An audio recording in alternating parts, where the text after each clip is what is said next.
So no coach, eh? No coach. He better be available. You should let Coach know about the 15th and 16th that weekend that he needs to be in studio. Okay, I'll let him know. I'll let him know about that. He's definitely got Because to meet you. He's got to meet you. you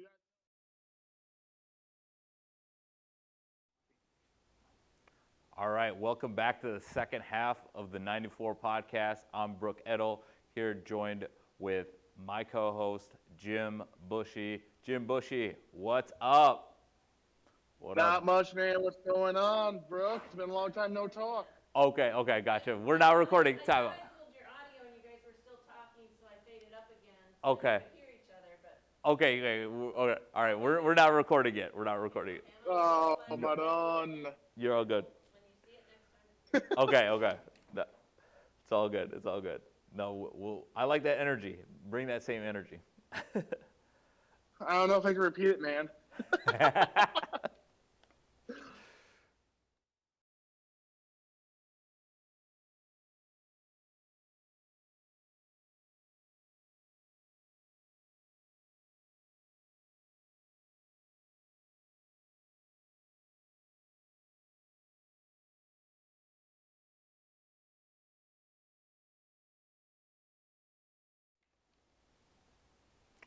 Welcome back again to the second half of the 94 podcast.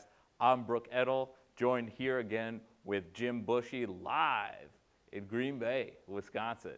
What's up, Jim? Hey. Not much, bro. Long time no talk, man. My goodness, how have you been? I've been good. I know it's been a minute. I hope you're doing well, especially with the sub-zero temps. It's been really cold in the Midwest. It's been really cold across the country. It looks like you are bundled up, which is good, while you're out in the frozen tundra. It's the frozen tundra out here in Brooklyn Park, Minnesota, live in the CCX studios. Can't wait to get you in studio, but today we got you live in Green Bay. And I can't wait to be back out there. And you know what? Thank my mother. I was just about to walk outside with a hoodie and a light jacket, not dealing with my mother. My mother was like, you better be wearing a heavy jacket. I'm like, yes, Mom. Always listen to your mother. Yes, always listen to your mother. That's right. To all our young viewers, always listen to your mother, listen to your parents. Good, wisdom, life lessons. All right, so 94 podcast. Want to give you a lot of credit, a lot of kudos to Jim because Jim has been killing it with the picks, the predictions. You had a crazy run last week. Let's just take a look back at the picks in the playoffs. You have an overall record of 8-3. How did you get there? All right, so Jim, you started the postseason going 1-0, picking the Los Angeles Rams to beat the Carolina Panthers, and then No, I think I was wrong with that one. I picked. Oh wait, no, I was right. Never mind. I stand corrected. I picked the Rams over the Carolina. I thought I picked Carolina because I'm behind Bryce Young, but you're correct. I got the notes here. I know. Here. Yeah. I'm giving you credit here. You didn't do anything wrong. You did everything right. You got the Rams. you had the Rams beating Carolina. You might have thought that you were going to go with the upset. Was that the case, that you were maybe leaning for an upset? Because Yeah. it was a close game. Closer than I thought it was going to be, to be honest. Yeah, the Rams have been playing a lot of these games close to the vest. Same goes for the divisional matchup. That game went to overtime, and that was in snowy Chicago. And what a game that was. That was a crazy game. Crazy game indeed. Was sent to overtime on that Hail Mary, lucky throw, whatever you want to call it, by Caleb Williams. It was the season on the line, last play, and he flings it up. He's almost runs back almost 30 yards from the line of scrimmage, launches it. Cole Kmet comes down with the touchdown. At that point, there was maybe a thought that they were going to go for two. The Bears just ended up kicking the extra point. They went to overtime. The rest is history. The Bears end up throwing a late interception. Clinching the victory for the Los Angeles Rams was their rookie kicker, and I think Mevis. And what a way for the Los Angeles Rams to survive. And we get part 3. We get the Seattle Seahawks hosting the Los Angeles Rams for part 3. And the AFC, we could talk about the AFC Championship later too, but I want to first talk about all these Rams picks that you've had. You had the Rams winning against Carolina. You had the Rams winning against Chicago. We'll get to your pick on how you expect the Rams to do against Seattle. But 8-3, my man, 8-3. You had great picks with the Bills in the first round against Jacksonville. You had the Patriots as well advancing in the first round against the Los Angeles Chargers. You had the Texans as well advancing against the Steelers in the wild card round. And then you fast forward to last week. From the wild card, you get Seattle that was able to take care of San Francisco convincingly. That was the least competitive game of the weekend. We can both agree on that. New England, they were able to take care of business at home. Drake May sending the Patriots back to the AFC Championship game, first time since Tom Brady. And also the Los Angeles Rams, as we mentioned at the top here, beating the Chicago Bears to get back to the NFC Championship game. Both of us did not get the Buffalo Bills pick correct. And I was just talking about the coaching carousel, and with Sean McDermott losing his job in his last game, it comes down to an interception catch with Brandon Cooks. And I want to kind of get your take on how that game kind of ended, because that shaped the AFC Championship game that we're going to be able to watch this weekend between the Denver Broncos and the New England Patriots. What was your thoughts when you were watching the Bills get eliminated? I mean, that would have shocker to watch the Bills get eliminated. I mean, Josh Allen, it was his year to win it. You had no Burrow. You had no Brady. You had no Mahomes. You had no Lamar Jackson. You have all of the people who have been stopping you out of your way, and you lose on an interception. Now, yes, you watch the interception. I forget if it was either that interception or an interception earlier in the game where they both go for the ball. They both come down. The guy has it on his back, and he gets stripped out of it right there, and they call it interception. I'm gonna and then later on in the Seahawks game, it's the other way around where it's not an interception; it's a complete passing thing. Right. The Or I think it was inconsistency against the Rams, really, Rams-Bears with Devontae Adams. Yeah. Yeah, that's what it was. Yep. Yes. Yep. Like, But it was you can't call McMillan against one Brandon way, call Cooks. another. Yep. Yeah, so that's really the refs didn't help out at all. But kudos to Bo Nix for taking on the challenge of coming out of a bye week, coming out and just taking it to it. I'm pretty sure a lot of people didn't think the kid didn't have anything in him to come away with W, but good, congrats to him. He earned it. He played well. From what I was able to watch, he played well. He was able to get the win, so, and rightly deserved. But you have to, if you're Josh Allen, what do you have to do to win? Oh, absolutely. That was gut-wrenching. If you're a Buffalo Bills fan and you're watching Josh Allen, I mean, those 5 turnovers doesn't help. I mean, Josh Allen has to do a better job of protecting the football, knowing what's at stake. It's a playoff game, and you're playing a top 5 defense in Denver. I mean, Denver isn't like a shutdown defense. I mean, they still, forced 5 turnovers. Some were just kind of like at the end of the half where they gave Denver a gimme field goal right before half, which that was the the determining factor. I mean, that could have been a game-winning kick for Buffalo at the end, but that was just to send it to overtime. And Buffalo ends up losing in overtime, and Buffalo is definitely distraught because they thought this was their year with the boogeyman and Patrick Mahomes out, no Lamar Jackson, no Joe Burrow, and you're expecting the Buffalo Bills to be the premier team. You have the quarterback that has been in these battles, has been in countless AFC championship games, and you're expecting him to go on the road, be able to take care of business just like he did in Duval against Trevor Lawrence and the upstart Liam Cohen Jacksonville Jaguars, and you were expecting the same against Bo Nix, who Bo Nix hadn't had his first playoff win yet. I mean, he did make the playoffs last year, but he was on the road against Buffalo, and he lost to the same Buffalo Bills. So it was definitely an upset. Even though the Broncos were the home team, it was definitely an upset for a lot of people that were expecting the Bills to advance and to get that rematch. We were expecting a rematch between the Patriots and the Bills. That would have been epic. That would have been at Gillette.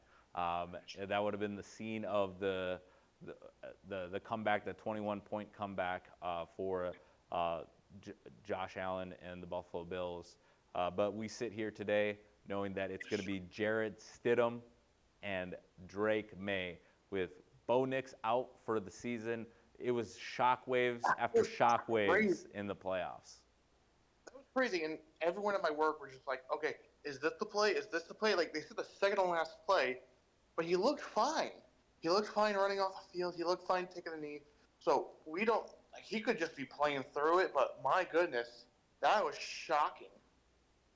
I can't remember a situation where a quarterback gets injured at the end of the game in a fashion that they're done for the season. Like, that was their last game of the season. And in knowing that you still got the Super Bowl to be played, but before you get the Super Bowl, he's not even going to be dressing up for the AFC Championship game. So what a shock to the Broncos nation. I'm sure those fans that were not even done celebrating probably were in disbelief, looking at their phones, hearing the news that Bo Nix was done for the season. And that changes everything. You get Jarrett Stidham, a career backup. And I know that he's an expatriate, so that kind of throws another layer of the onion onto this AFC Championship game because you got Josh McDaniels that is familiar with him. And then now you got Sean Payton who's familiar with him, and also he has full confidence in him and says that his calmness is at an elite level, and he has full confidence that he can get the Broncos to Super Bowl 60 in Santa Clara. That will be to be determined, but Drake May, Jarrett Stidham, both in the AFC Championship game. We as NFL fans, we were robbed of a matchup between Bo Nix and Drake May, though. That would have been an ultimate draft class showdown, and I think that's going to be a rivalry to watch for the years to come. I think with Bo Nix being out, I think that was the reason they got the 2 o'clock start or the 3 o'clock Eastern start, which sucks. I mean, I think they should have made the championship games a 4 o'clock and a prime time, like a 7 o'clock start, which I think a big mistake on the league. But yeah, no, that would have been the game of the week, and I hate to say it, that would have been the game. That definitely would have beaten out the Seahawks and Rams, even though they're the same division. Yet you can't. Like, you have 1v2, you have Broncos, Patriots. All the fans know it from the old fans will know this rivalry. Yeah, it's not Manning versus Brady, but still. Like, I think that made them have the first game, which sucks because I was actually looking forward to that being the nightcap. It is what it is, and it should be a fun game anyways. But this is going to be a prove-it game for Stradheim. I can't say his name correctly. It's a prove-it game. Yeah, that's definitely a prove-it game. That was 10 years ago when you had Manning versus Brady in the AFC Championship game, and it was in Denver, and that's when Manning got the best of Brady in the last game. And I know a lot of Pats fans. They We knew have that. no one. I know. A lot of Pats fans are going to the House of Haunted Horror in Mile High. They're 0-4 in the playoffs. Believe it or not, they have yet to win a road playoff game in Denver. We'll see if Drake May and company. Let's see if Drake May is able to find his weapons down the field with Kayshon Boutte, Dre being able to find Stephon Diggs, Hunter Henry, and also mixing in Trayvon Henderson and Ramondre Stevenson, and also Mike Vrabel with his defense, the no-name defense of the New England Patriots. I mean, obviously they still have Christian Gonzalez on the outside, a stud defensive back, but the New England Patriots going into Denver, I think they are 5.5-point favorites, but again, it would have been a different line if you got Bo Nix under center for the Denver Broncos. But we're going to get Jarrett Stidham, Drake May. As you mentioned, it's going to be a 2 o'clock kickoff. The NFL does some weird things, but I would not be against another night game because I think those night games, going into a Monday is kind of nice for the fans to kind of just get one more taste because you're going to get, 2 weeks before the Super Bowl because you got the Pro Bowl sandwiched in with the AFC Championship, NFC Championship games. I don't know about you, Brooke, but who watches the Super Bowl and who's actively watching the Super Bowl? I mean, the games, they've changed the game to flag football. It's skills, which is cool, great. Lets the players show off, but it's a glorified expedition game. It's the same with every other sport in their All-Star games. It's like, why do we give a shit? Why do we give a crap about this? It's an expedition game. Half the time, players don't try. Majority of the time, depending on the outlook. It's just like, wow, a week of flag football with professionals having fun. Why would I watch this? That's just me on a rant, but okay. I mean, why? yeah. I mean, I think there is a reason why they do it. It's for the stats, and then also No, I know why they do the contracts. Yeah, right. Yeah. The fan wise, what investment do I have to watch that? It's revenue. Like again, if the fans didn't show up, if the fans didn't buy the jerseys, I think that they wouldn't continue with it. But it has been mocked. The NFL Pro Bowl, I know that it's a joke in regards to some of these players don't even want to show up, especially if a lot of these players that are in these championship games. Granted, if the Rams or the Seahawks, one of those teams gets eliminated, stars on both those teams, like Puka Nacua, he's not showing up for the Pro Bowl. Also, Jackson Smith and Jigba, he's not showing up for the Pro Bowl. It's been a long season, and the ultimate goal is to get to the Super Bowl, obviously. And if you are eliminated the week before, it's unlikely you're going to have these top players in these games. So, yeah, I get where you're saying where there's not the integrity of the Pro Bowl. But, again, the Pro Bowl and the All-Star games are there for the fans. It is an exhibition because they are like, hey, these games don't count. And I know that there's a controversy out there. I mean, there's LeBron James didn't get named to an All-Star game the first time, or an All-Star starter, first time in 22 years. I mean, that's bound to happen. The guy is 40 years old. He's not gonna beat Father Time. So No. let's just realize hey, enjoy it while it's there, and then move on. Yeah, I know, but I mean, it's I'll go on this rant. It's not just football. It's not basketball. It's baseball. It's NHL, soccer. We all want these dream teams, the all-star teams.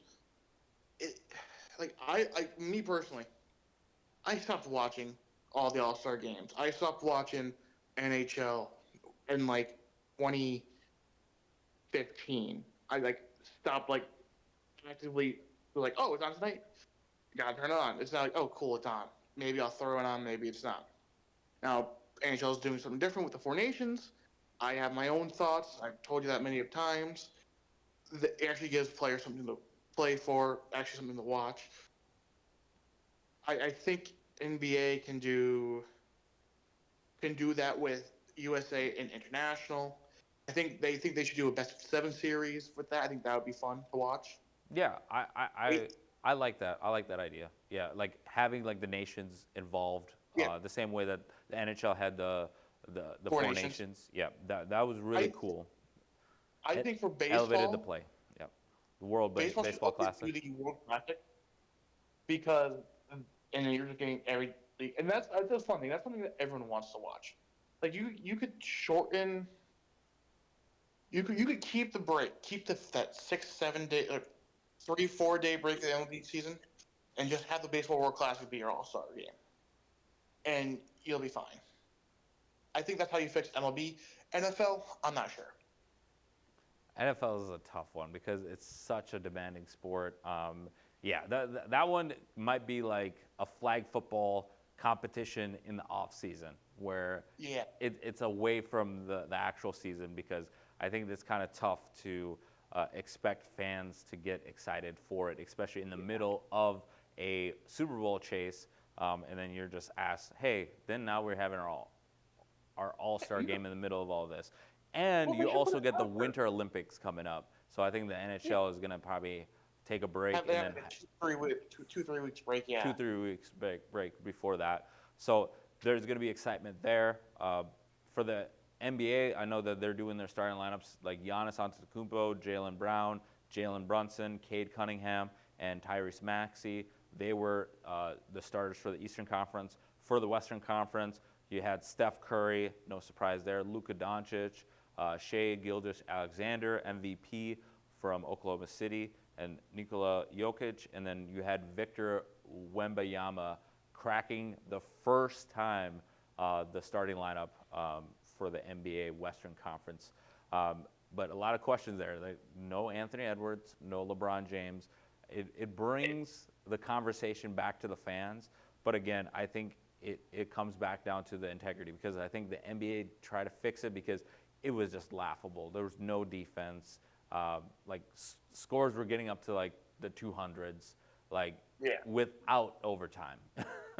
And like now that you have like an actual like you have a structure where you the first team to like 145 or I don't know what the exact number 151 that team wins and that money goes towards a charity. So it actually means something. It's not just hey we're just going through the motions.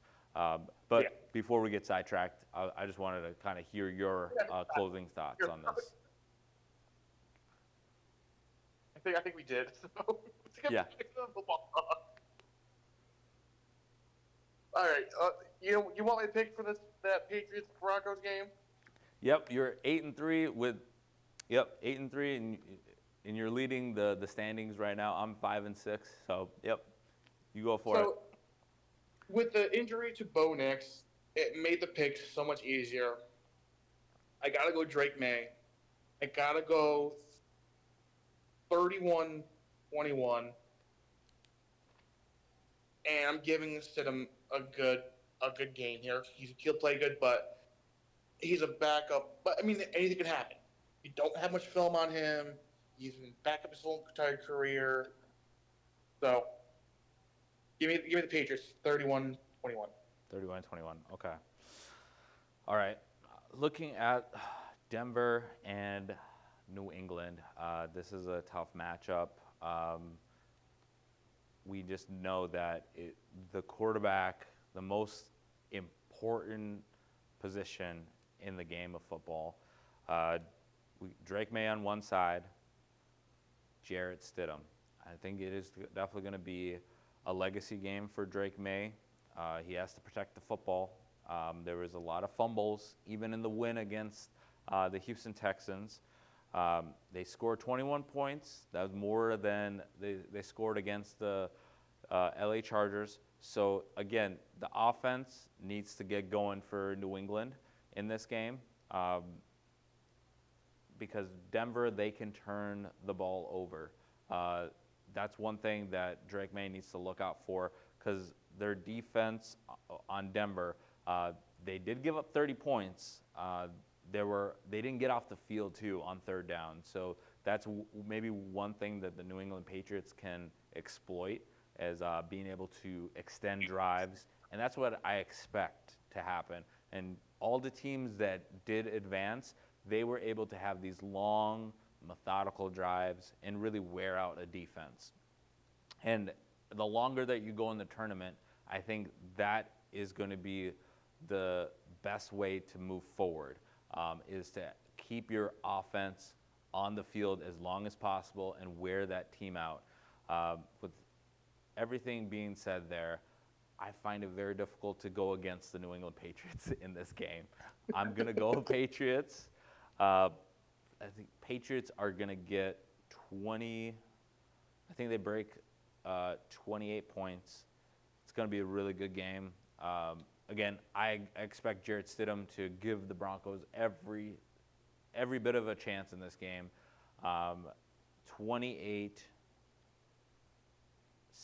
I just feel, though, that the Patriots are able to just keep the ball away from him, and I think their running game, I think that's what's going to propel the Patriots pass, and then also that pass rush.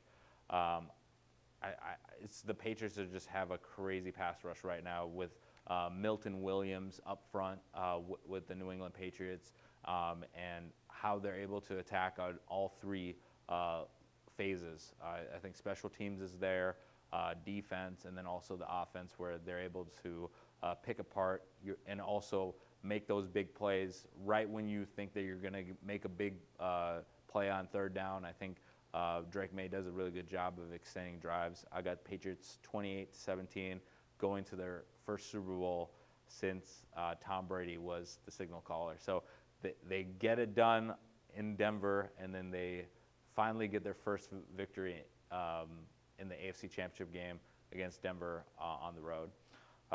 That moves us to the NFC side. We got the nightcap, the Seattle Seahawks hosting the Los Angeles Rams. Jim, I'll let you go ahead and go with your pick. This one's going to be more tight. I think you have two good teams. You have the Rams, who've been playing well. You have the Seahawks, who just dominated the 49ers. Sorry, coach. Sorry, coach, right. They just did not look good. Seattle looks like dominant. They're going to town. They're playing their rivals, the Rams. So going to be another NFC West matchup. That's going to be a fun game. With Bo Nix going out, I think the NFL making that the nightcap really worked. I think you would have had a good 1A, 1B punch this weekend or this Sunday with football for playoffs.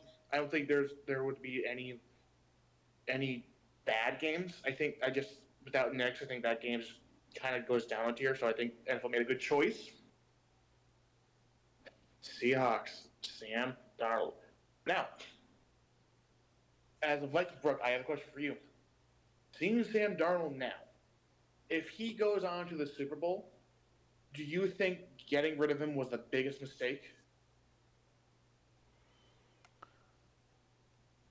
Yeah, I think it is a big mistake. I don't know if it's the biggest mistake yet, because if he wins the Super Bowl, I think it's going to be up there as one of the biggest mistakes in the Vikings' short-term history in retaining a quarterback or letting a quarterback go in the offseason.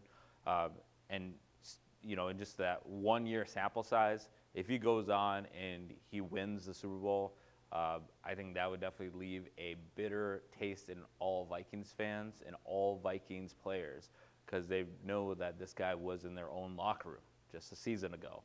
I think it would rank up there as like one of the worst moves in Vikings history. I don't know if it would be all time, because the Dallas trade, that one might be all time, because that's multiple Super Bowls. But in the short term, I think it would definitely put him in the conversation for the top five, if not the second worst transactional move in Vikings history.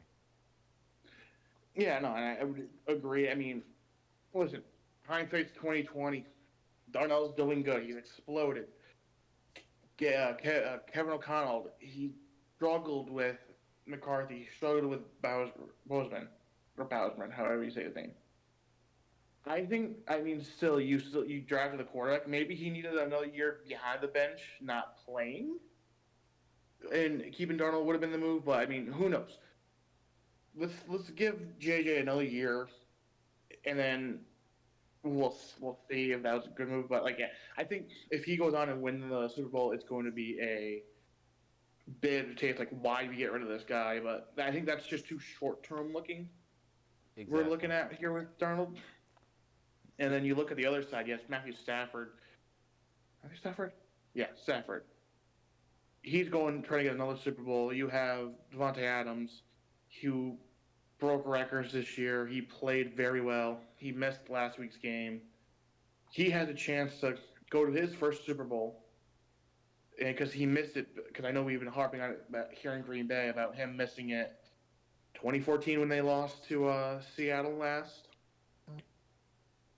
It's just I don't know. It's gonna be a fun game. You have Puka Nacua, Matthew Stafford. You have two offense that are just chugging along. If I had to go to a game, I'm gonna go. I think I would have to take Seattle this game. I'm gonna go Seattle, and this is gonna surprise you. This is gonna surprise you, bro. I'm going 17-10. It's the defense that's going to show up for both teams. They're going to take balls away. The offense is not going to be staying on the field. It's going to be each of them are going. You're going to have a special team touchdown, and you're going to have one pick six, and that's how Seattle wins. Okay, that's definitely a surprise. Definitely a surprise there with Seattle 17-10, low scoring affair there.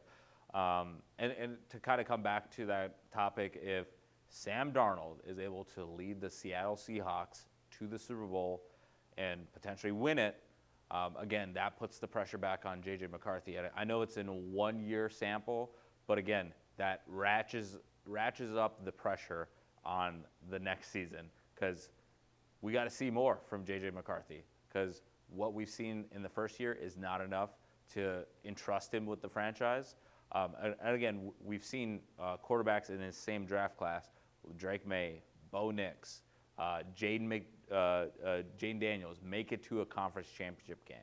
So there is talent in this draft class. We just have to see JJ be able to stay on the field. And I think that will be the argument moving forward is JJ able to win and is he able to be consistent enough to be at least considered in the conversation in this draft class.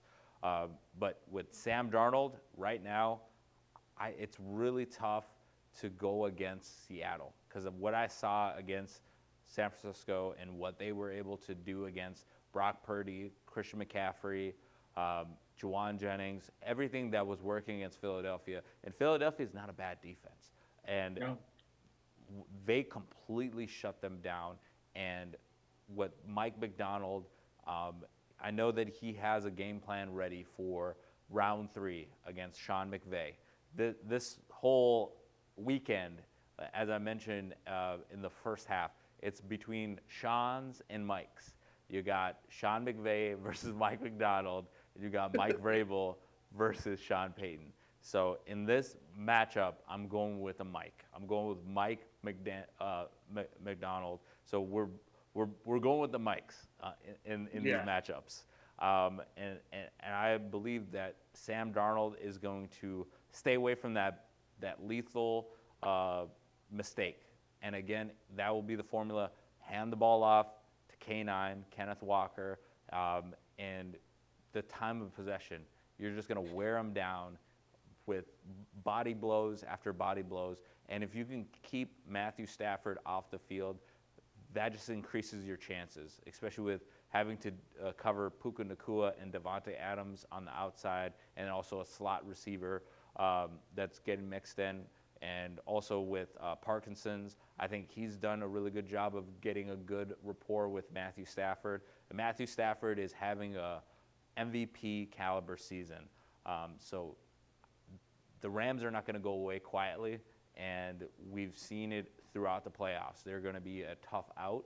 I just feel, though, that Seattle has the grit to get the job done. I know Chicago took them to overtime, but I feel the Seattle gets the job done in this game.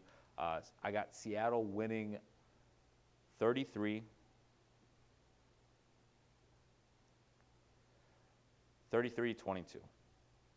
That's pretty cool. That's be a fun game. It'll be a fun game. It could go both ways. It's just how the defense goes. Can they take picks away? Can they not take picks away? Are they going to we run all over again? How are special teams going to do it? Are they going to be no kickoff return for a Rashid touchdown off at the Shaheed beginning is of the going to game? kick it off. Like, is he going to start it off with another kickoff return? Right. The Yeah. special teams could definitely come into play, especially in these championship games. They usually do. Yeah, it's going to be fun, and I think the NFL did it right with, like I said, when Knicks is out, and put that game as the last game of the night. Afternoon. Yeah. They made the Rams and the Seahawks the night game because we knew that they paid it off when they were the last. I think one of the last Thursday night games of the year. That was an overtime thriller. Again, a lot of controversy with the 2-point conversions. So we'll see if the Rams go for 2. And I don't know. It will definitely be one of those games where it will be history. But I think it will just be one of those games where I think it does definitely form the structure in the NFC West for years to come. Yes. Yeah.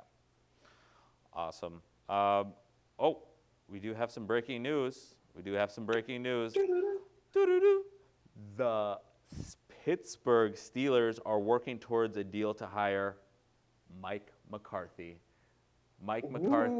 Yes. Mike McCarthy. And this is a surprise. I know Mike McCarthy is a native to Pittsburgh, but I was expecting maybe Chris Shula, the defensive coordinator for the Los Angeles Rams. So that's a huge news coming out for the AFC North. And then that leaves only 4 coaching spots open.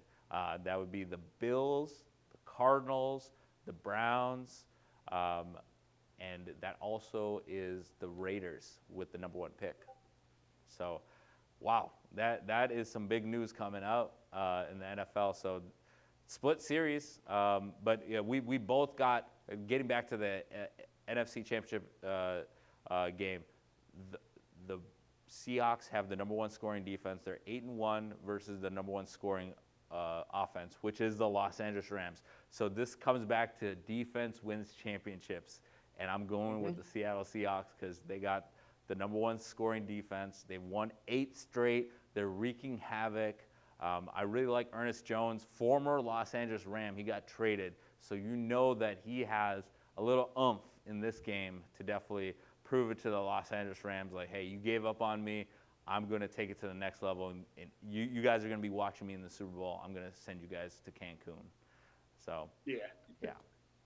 I think this will be a classic because the last game, Seahawks beat the Rams 38-37, and in the previous matchup, it was 21-19. So, again, it's going to be a pick-em, but we're both going Seattle, and we're going to get a Super Bowl rematch if that's the case. And this time, we'll see if Seattle will run the ball. We'll see if they'll learn their lesson. Dude, I still remember I was in college when that game was going on, and I was at my buddy's dorm room. Yes. And we're just like, oh, the game's over. And they throw the interception, and we just start yelling and going crazy. Like, oh, my God. Oh, my God.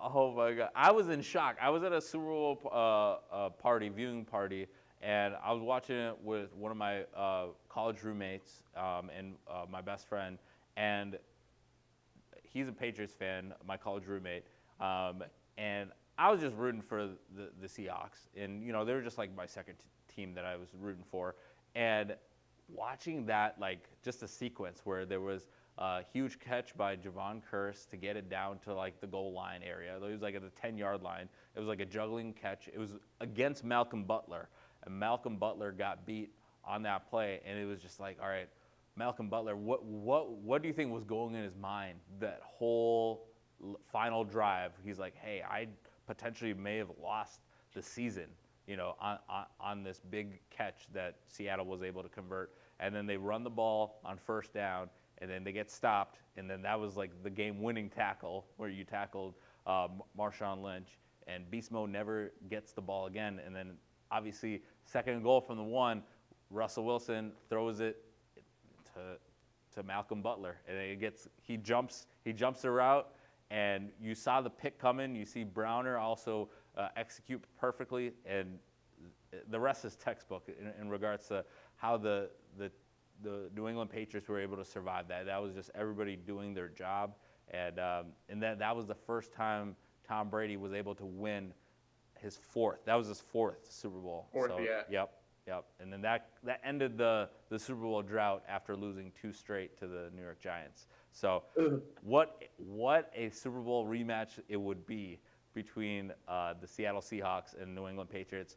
I think that would definitely be an epic one for Super Bowl 60.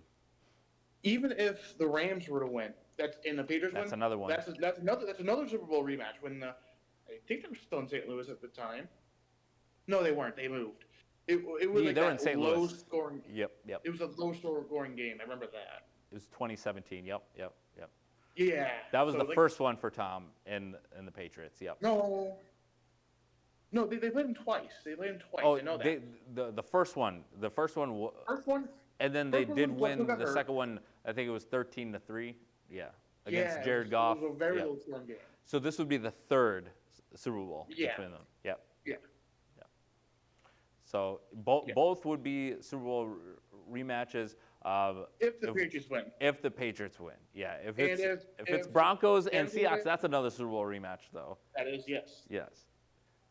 But we would be getting a brand new matchup if it's Broncos Rams, because I don't think we've never had those two teams. I don't think so. No. Yeah.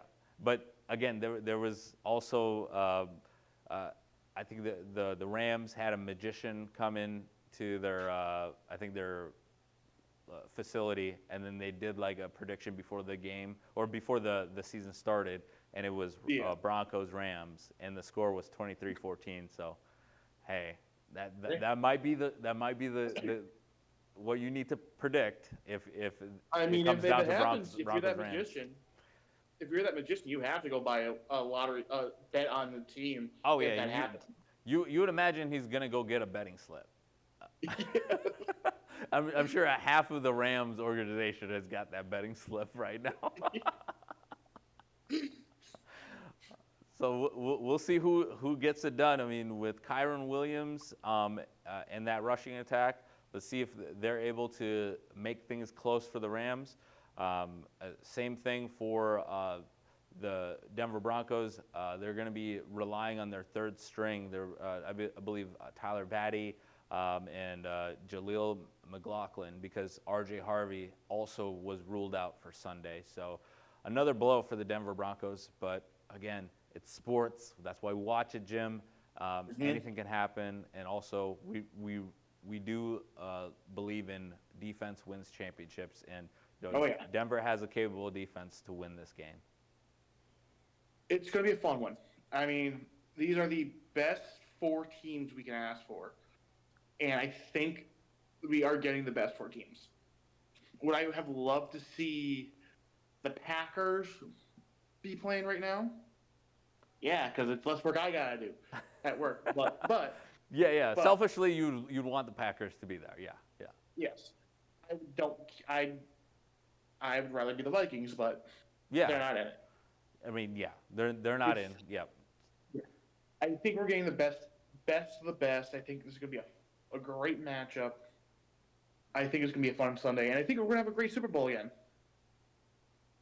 I think so too. I think Super Bowl 60 is going to be a great Super Bowl. I think it's going to definitely top Super Bowls in the last 5 years. I think we're also just going to get some new blood in regards to these quarterbacks being able to attain a career milestone in winning a Super Bowl. So, I'm excited for Championship Sunday, one of the greatest weekends in sports. we get to realize this Sunday we're watching a champion.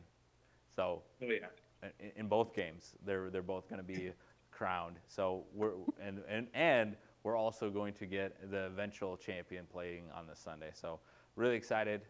But again, thank you for hopping on the 94 podcast, Jim. Anytime. Yeah, absolutely. Until next time here on the 94 podcast, make sure to like and subscribe all of our channels, and make sure to also pick up our merch. But until next time here at the CCX studios, we'll see you at the TOP. We're out.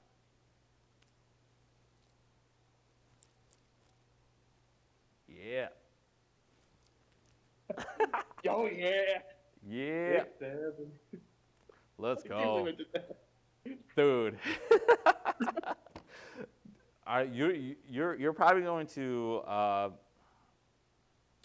You're probably going to end up with a record. You're probably going to get double digits. Like either you. I would love to go with double digits. The worst I could do is 500. Yes, that's the worst you could do is 500 the rest of the way. Like I'm at if Oh, you're dude, including look at this NFL. card I just picked up. What? It's the logo patch. The logo patch. Okay. I'll send you a picture. It's Okay. not going to be good with this. Yeah, it's kind of blurry on the monitor. Yeah, I'll send you a picture. I gotta go because I gotta take a dump. So, Okay. No worries, I'll man. talk- All right, we'll talk to you later. See ya. Peace. Peace.